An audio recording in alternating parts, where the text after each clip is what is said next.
Hey folks, I'm Captain Matt Godwin, owner, operator, and guide for Off the Map Expeditions in beautiful Gulf County, Florida. This video today we're going to be foraging wild mushrooms, setting bush hooks for channel cat catfish, and then we're going to take those two things and combine them into a meal at the end. We'll introduce you guys or show you guys a blackening technique for the catfish. We're going to use the blue milk cap mushrooms that we forage along with some blue cheese to make a cream sauce, a blue cheese, blue mushroom cream sauce to top our blackened catfish. So I'm calling it Catfish Black and Blue. Now this video is strictly for introductory purposes. As with anything, these wild edibles, be sure to consult any field guides that you have. Better yet, now don't take my word for anything. When you find any of this stuff, consult a local expert and make sure exactly what you've got before you consume it, as well as with these fishing and hunting and trapping techniques that we'll be using in the course of these videos. Always double check with your state and local wildlife officials. You want to keep everything legal. Some of the stuff that we may be able to do here, you may not be able to do where you are. So always double check all those kind of things, and stay safe out there, and I hope you guys enjoy the video. Hey folks, so in this little swamp head here, it's right off the dead lakes. It's on average full of water, but the river's still low. It's about 5 days since Irma's come through and it put a lot of water in the watershed, but we're just starting to see it. But it's starting to creep up into this little head back here, so I figured I'd take the opportunity, since it's going to be underwater fairly soon, next day or so, just kind of forage around, see what's going on back here before it's all submerged. And I'm kind of glad I did. I found something really cool. Been looking for these things. Last time I saw them flush was in June. Here it is mid-September. They're just starting to show up again.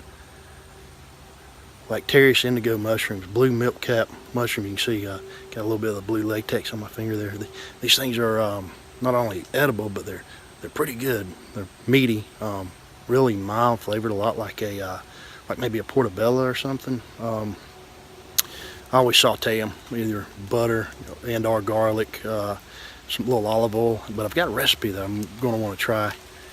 And here comes the rain. As soon as this rain clears, or maybe if it isn't too bad, I'm going to get out and set some bush hooks for some channel catfish. And I've got a recipe using those catfish that I want to do in these mushrooms. These some people call them indigo milk caps, blue milk mushrooms, but I think it's going to be cool. These are super pretty. One of my favorite wild edibles. It's just so unusual. These vibrant blues. It's easy to identify. Probably the easiest mushroom we have in Florida, edible mushroom to identify. The cap's blue. The gills are blue. Of course, you see the milk, the latex. It's blue. When we slice these things up, they're going to be blue, and they keep that blue. That's the neat thing. Yeah, after you cook them, tames it out a little bit. Not quite as vibrant, but super pretty, super unusual. You just don't find stuff like this in a supermarket. You gotta get out here and look around and find it. But I want to try to. They look like they're doing pretty good around here, so I'm gonna forage up some, as long as it's not raining too bad. Got a little honey hole of them. Yeah. Some older ones. Here's some of the snails I found, but there's some nice ones hiding out under this little log here. A couple more back here. These things are, once you find a location where they're growing, they you get to look and they stick out like a sore thumb. They're super easy to find. Found another little spot. Seems to be fleshing out pretty nice. There's some there. If you can make them out right there in the middle of the screen. There's one right by the trunk of that tree there. Looks like a few more back in there. Let's see if we can forge up some more bush hooks out here. If you're not familiar with a bush hook, it's super simple. I like to put a clip on mine on the end, so take them down pretty easy, but you just find you a springy limb on one of these cypress trees. Right now I'm setting them in the backwater since the water's on the rise. We've come off the channel. It's just got a line here. I always put a swivel right there on it so it can't bind it up, and pretty good sized catfish out here. So I'm using a, not huge, but you know, 3-8 pounds, sometimes a little bit bigger. So I'm using a, this is a 4/0 circle hook. Bait, actually using, believe it or not, actually did a show about this. For people, it's a local thing. I guess they do it elsewhere. A lot of people use this. Ivory soap, plain old ivory soap. For some reason, these channel cat love it. You use it on these limb lines. These bush hooks are on a trot line. Go ahead and cut it. I heat it just a few seconds in the microwave, get it soft. Cut it thin, drill a hole in it.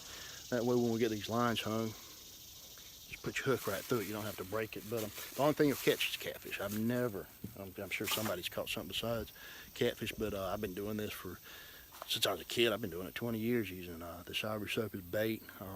All my buddies use it, and I don't know anybody that's ever caught anything other than a catfish on it. So you do away with the alligators and the big turtles, wrecking your lines, catching eels or gar, something that you really don't want to fool with. So we'll get started with it.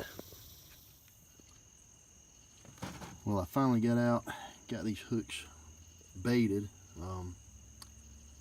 Looks like it might be a pretty good night for it. I was headed back, and double back the way I went out, and already had one on one of the lines. So no matter what else happens tonight, got one, and that's all I need. So I'm back out here about 3 o'clock in the morning, 3:30, checking the lines. Got about through half of them, nothing, not even the bait on. This one's shaking pretty good. That's what you want to see there.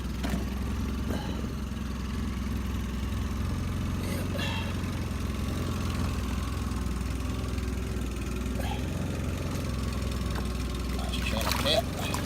Okay, so we got 3 of those channel cat last night. Got them home, got them filleted out. Got most of it put up in the freezer for a fish fry next month. But got a couple of half fillets here, and got the wild mushrooms that we foraged. So what I'm going to do is something I hadn't done before. I've done something similar, but I think I'm going to call it a Catfish Black and Blue. So what we're going to do is blacken some of those catfish fillets and make a blue cheese sauce to top it off with. I got some grits going inside.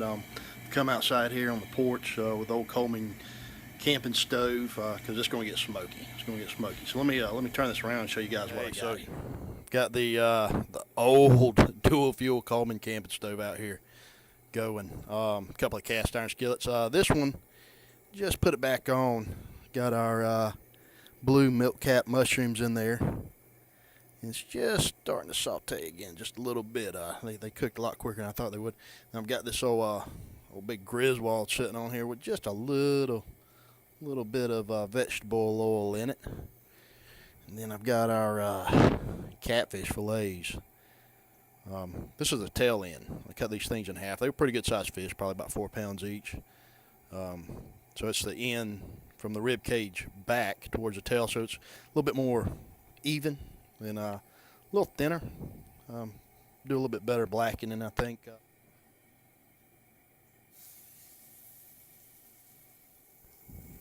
So yeah, you can see already that thing's not been in there 10 seconds, and the amount of smoke that's coming out here. If you do this inside, you really want a really good hood, vent hood. I always try to do it outside.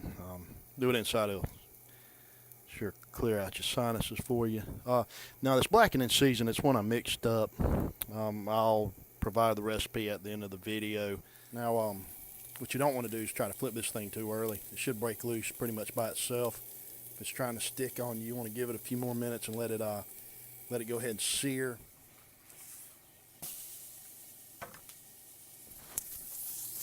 Oh yeah, that's what you want. Nice crusty,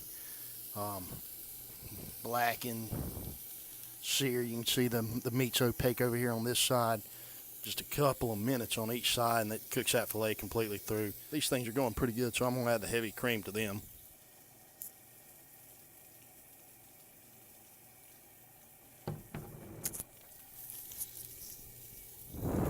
Wow, they really look blue against that white. I think this is going to be pretty. Give that fillet just a couple minutes. So this thing, I've added some of the blue cheese crumbles to it, simmering okay. We've got this fillet, it's going nice. Probably starting to get a good sear on that side. It's thickened up really nice. I'm gonna add a little bit more blue cheese to it. Thicken it up a little bit, cut it off, let it settle down a little bit and see what we got. So I've got both these fillets pulled off, sitting on a bed of white grits. Nothing fancy with the grits, just a little salt, a little chicken stock. The sauce is thickened up pretty nice. Looks pretty. So just going to top this. That's basically it. The catfish has been blackened. The sauce, just nothing but those wild mushrooms sautéed in a little butter. About a pint, about half a pint of heavy cream, and just added the blue cheese crumbles till it got a consistency that I thought would be good. You can see it's still got a little bit of chunks to it, but so I'm just going to top it.